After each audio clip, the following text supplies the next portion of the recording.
Hello students, yesterday we have learned about what is hydrostatic paradox and what is the pressure variation with depth and what is gauge pressure, and I have already tell you some numerical problem based on that. Today we are going to start what is the Pascal's law, and it also depends on the same actually calculation what we have done for the variation of pressure with depth. So, what is the Pascal law? What is the statement of Pascal law? The statement of Pascal law is that if we will neglect the gravity effect, then pressure at every point inside the liquid will be constant. Means if this is liquid and contained in a vessel, then let us suppose there are 2 points, this A and B. Then Pascal's law states that if liquid is in equilibrium at rest, means we are again taking the case of hydrostatic.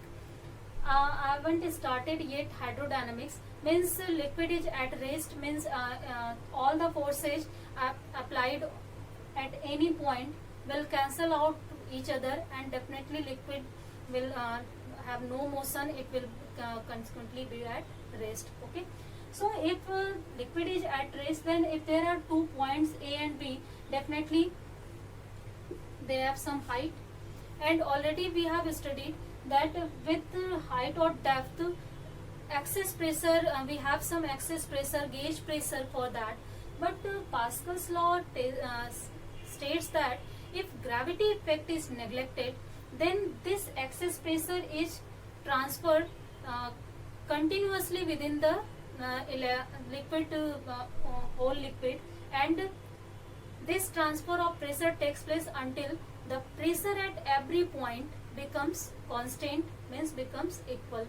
Means if the pressure of point A is simply less than the pressure of point B, then this excess pressure will be transferred to this or some of the excess pressure will transfer to the point A, and definitely the pressure becomes constant here. Means if there is pressure P1, there is pressure P2, and if gravity effect is neglected, then P1 must be equal to P2. This is the Pascal's law. First word is very important. If gravity effect is neglected, then the depth or height will not matter for liquid, and definitely if that effect is not account, then definitely there will be no excess pressure at different depths, and at all points we will get same pressure. So I think this is clear. I will also prove this by experiments. What is the experimental proof and what is the theoretical proof of Pascal's law? So first, the statement of Pascal's law, I think that is clear to you. If we are neglecting gravity effect, then within the liquid at every point pressure will be same. There will be no variation in pressure, means excess pressure will transfer equally within the liquid. So that if there are pressure at some point, if pressure is less, then definitely it becomes equal to the pressure at bottom and or the point which has excess pressure. Okay, so I think this is clear. Then let's see the theoretical proof first. Theoretical proof of this. For theoretical proof, let us suppose there is a vessel in which liquid is contained. Suppose there are 2 points C and D here. We can draw a liquid column here using these points. Means again we can form a cylinder. This is clear. And as you know that liquid always apply a normal force on any substance which are immersed in the body. So for calculation we are taking this cylinder is solid and we are immersing it in the liquid, then definitely there will be some normal force applied on it. So this is the direction of normal force, means force will be the perpendicular to the surface of that cylinder. So these are the forces. This force is, let us suppose this is F1, this is F2. So and also suppose the pressure here is P1 and pressure at point D is P2. So this is normal position. There are 2 points. Pressure of the one point is P1, pressure of second point is P2, and F1 force is acting on it and F2 force is acting on it. So if whole system, whole liquid is in equilibrium, then definitely F1 will be equal to F2. I think clear. This is clear to you. As we are neglecting gravity effect, then there will not be the concept of weight of this liquid column. So that's why I am not adding it, whatever I used in the variation of pressure depth in the case of variation. So if gravity effect is neglected, then we are neglecting the weight of this cylinder. So there will be only two force acting on this cylinder, which one is F1 and F2. Then definitely if liquid is at rest, liquid is in equilibrium, all the forces must be equal to each other, means F1 equal to F2. So for F1, the direction of F1 is this, the direction of F2 is this. So this will be the. Now if P1 is pressure here and A is area of cross section of this, then definitely what will be F1? F1 becomes P1 into A and F2 will be P2 into A. Simple. After putting in, we can easily obtain P1 equal to P2. So this is the proof of the Pascal's law, means pressure at both points will be equal if gravity effect is neglected. If we will add gravity effect, then definitely there will be the addition of mass also, and due to that addition of the addition of weight, and due to the addition of weight, the force equation will change. Definitely force equation will change, and due to this change we will get some excess pressure at the bottom point than the upper point. Simple. This is, I think this is now clear to you. If gravity effect is neglected, then weight of the body will not be taken, and definitely there will be equal pressure at every point. So this is the proof of Pascal's law. I think this is clear to you. Now come, if we want to prove it by experiment, then how can we prove it? Now for experimental proof of Pascal's law, let us suppose that we have a cell like this. It has 4 entrance, and at every entrance area is different. Let us suppose at point A area is A, at point B area is A2, means area of this portion is A, this is portion is A2, this 2A, and this is 3A. Let us suppose it for the experiment, this is the area. So definitely if this is the area, there will be accordingly force applied on it. I think this is not a problem for you, that if area is A here, then definitely there will be force F here, there will be force F by 2 here, there will be force 2F here, there will be force 3F here. Clear? Means for larger area there will be larger force to keep the pressure constant. So let us suppose these are the forces here.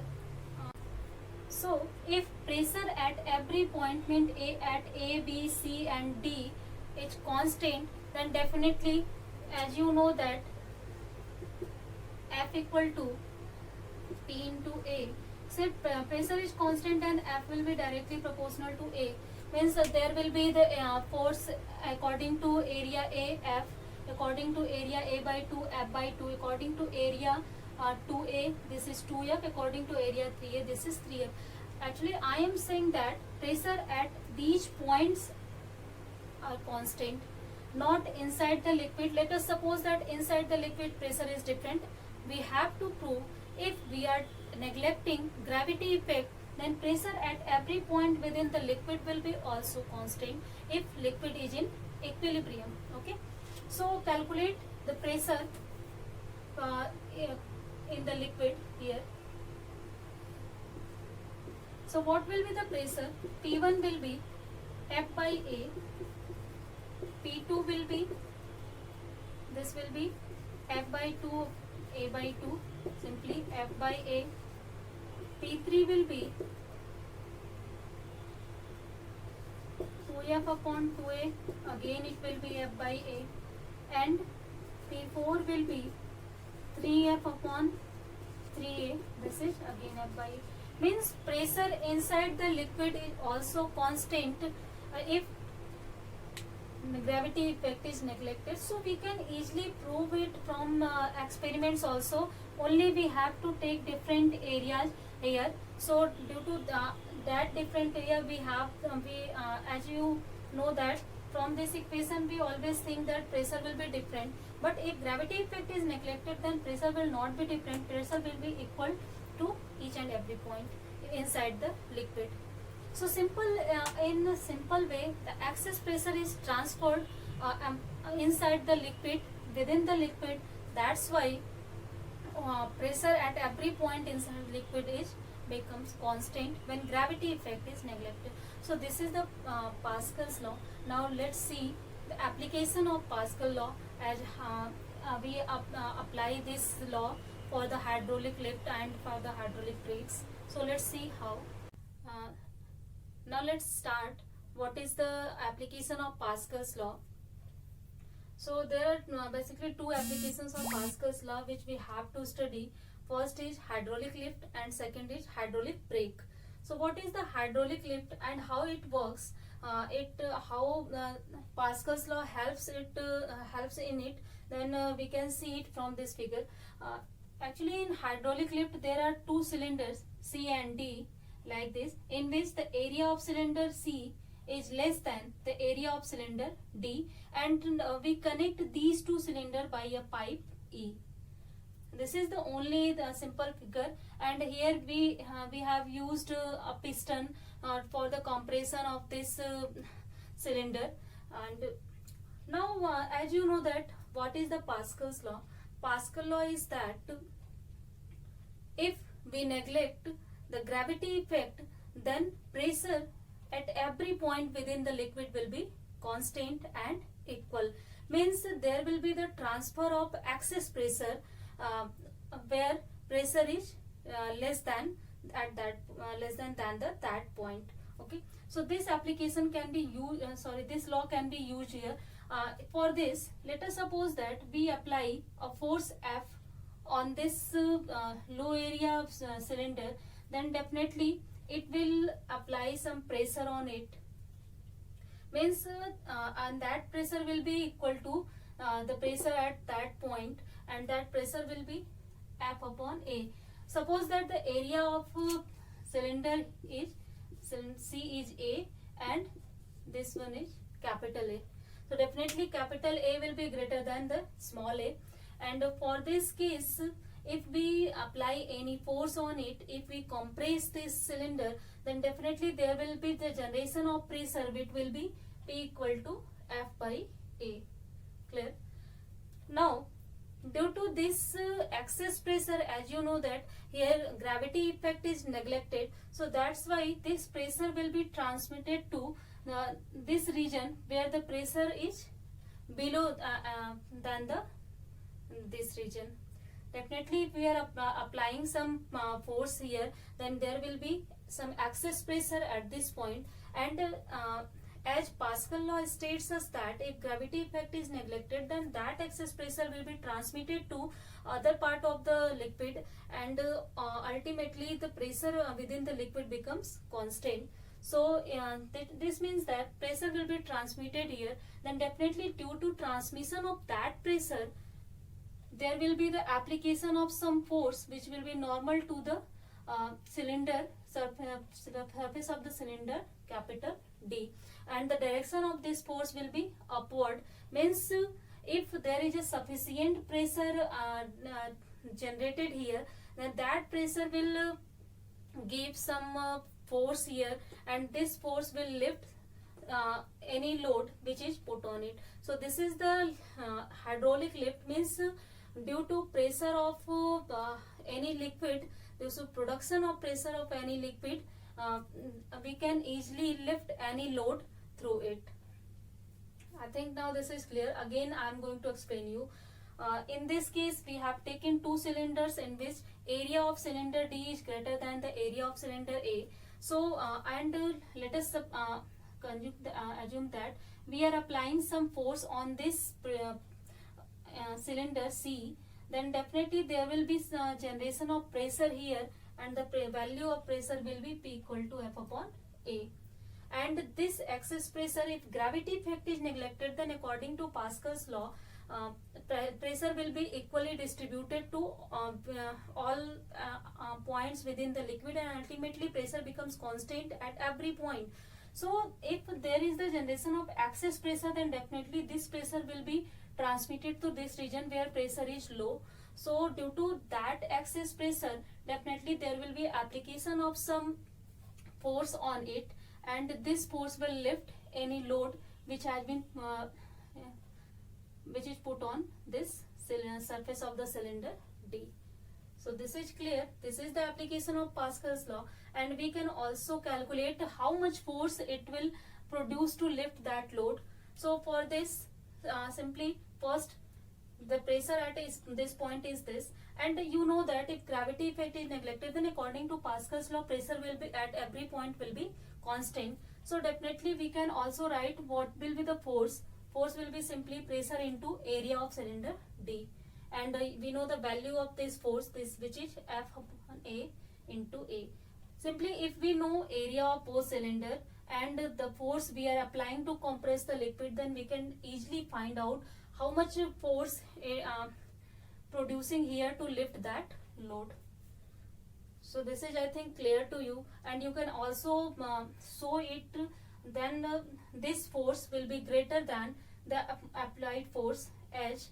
A is greater than capital H, greater than small a. So definitely from this equation, capital F will be greater than small f. Means for the application of a small force, for the application of a small compression, we will get a large force on that cylinder D, and definitely that will be able to lift any load from it. So this is the working process of hydraulic lift using Pascal's law. Next, now let's see a numerical based on the hydraulic lift, and how we can calculate pressure on the second cylinder or force on second cylinder. So such types of numerical problems can arise here. So let's see a numerical problem, which is an automobile back is lifted by a hydraulic jack that consists of two pistons. The large piston is 70 cm in diameter and small piston is 8 cm in diameter.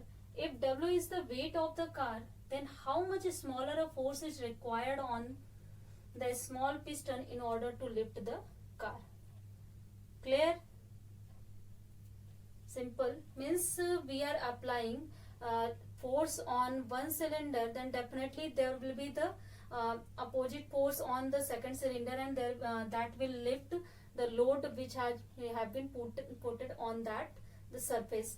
So let's see the solution of this question. This is very simple solution. Let's see how.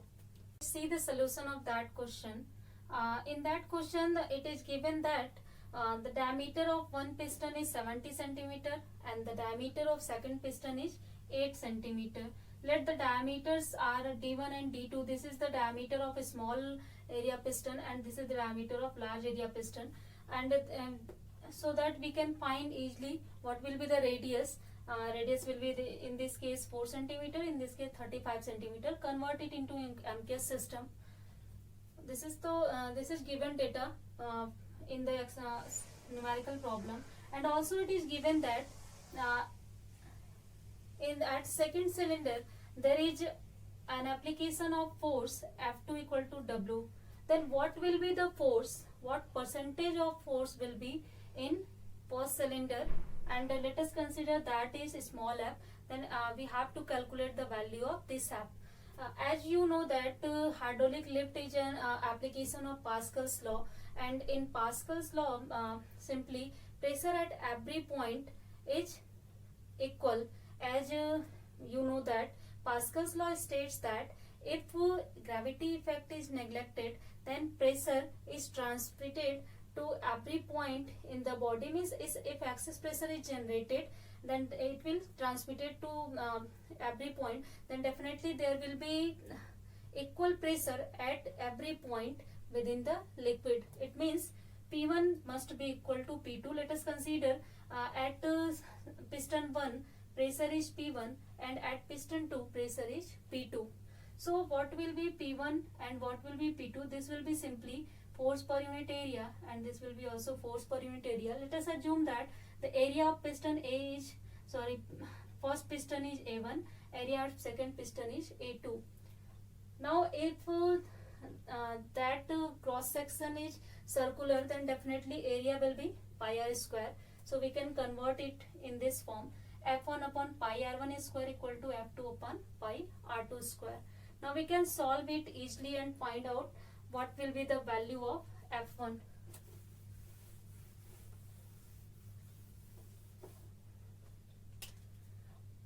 From that equation, we can easily write F1 upon R1 square equal to F2 upon R2 square, or as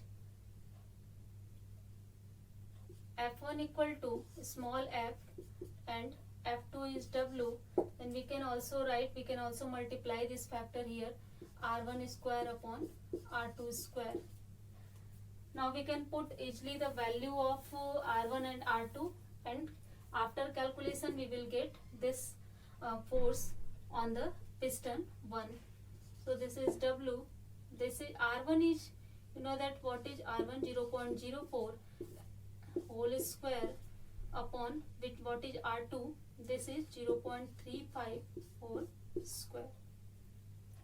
I think in this factor you have no problem, and now we can easily calculate what percentage is smaller than this force.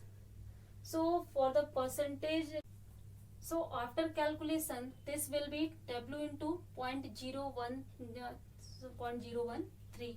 So we have to calculate what percent of force required to lift the weight of the car. So for that, if we want to get that percentage, then simply we have to divide this whole term or we have to compare this term with the original weight W, so that we can easily calculate what percentage we need. It means W into 0.013 on W into simple 100. After calculating you will get 1.3%.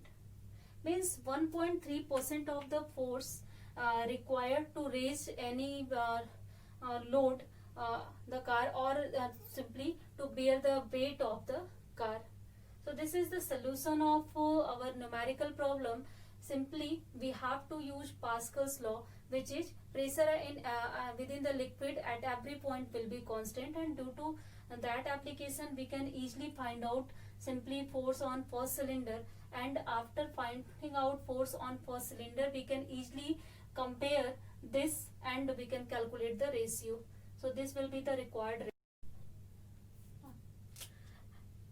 As we apply to retard the motion of wheel any paddle on it or brakes on it, then definitely we will push this piston inward, and after pushing this means we are applying a force on it, and if you will calculate force per unit area, then definitely you will get some pressure here.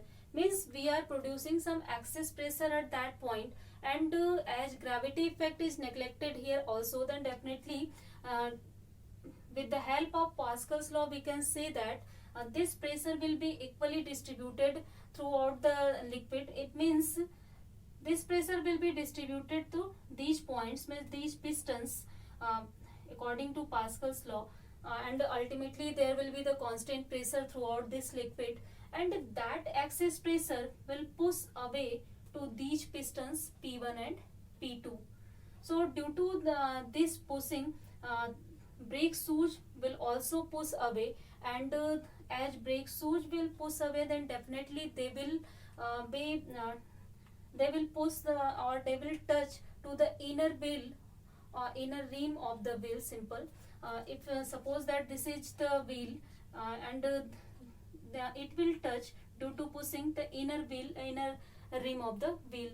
So if this brake shoes will touch the inner rim of the wheel, then definitely it will retard the motion, and finally we can stop easily the wheel and the motion of the vehicles. And now if we want to come it in its normal condition, then we have to simply free this piston, and due to freedom of that piston, the pressure here will be less than to that point. So again, according to Pascal's law, some pressure from here transmitted to that point. It means these pistons will again compress, and due to compression these brake shoes will leave the rim of the wheel, and finally it will comes to its normal condition, and that excess pressure will be transmitted to this point P. Means pressure at every point will be constant, and these rims will comes back to its original condition. So this is the working of hydraulic brake. Again I can explain you one time. If we will push this piston, means if we will apply brake on it, then definitely we are applying some force on it, and if we will calculate force per unit area, then definitely there will be the production of pressure here. And according to Pascal's law, this excess pressure will be transmitted to the liquid at that point where the pressure is less than the this point. So definitely here the pressure is less than that point, then this pressure will be distributed here, and due to that excess pressure these pistons will push away, because that pressure will apply some force on these pistons, and due to that force these pistons will push away, and due to pushing these brake shoes will touch the inner rim of the wheel, and due to the touching in inner wheel, definitely it will retard the motion of the wheel, and finally the vehicle become stop. And now if you want to come back in its original condition or normal condition, then definitely we have to pull back the brake shoes, and for that we have to uh, pull back this pressure or this brake.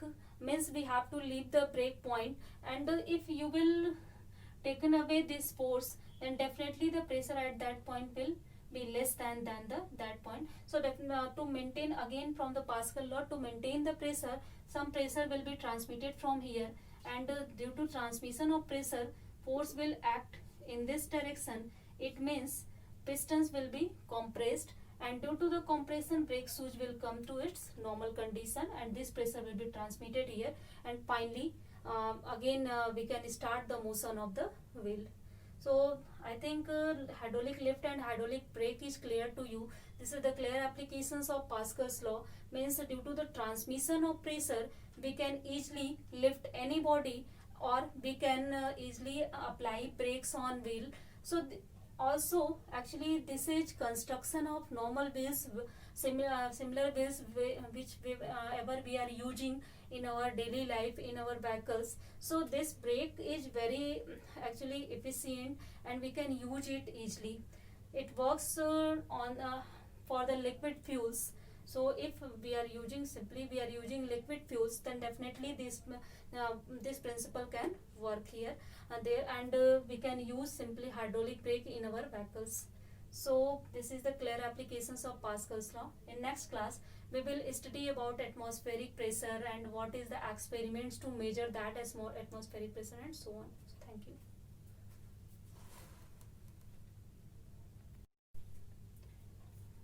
Now let's see the another application of Pascal's law, which is hydraulic brake. Uh, so how hydraulic brake works? Let's see it from this figure.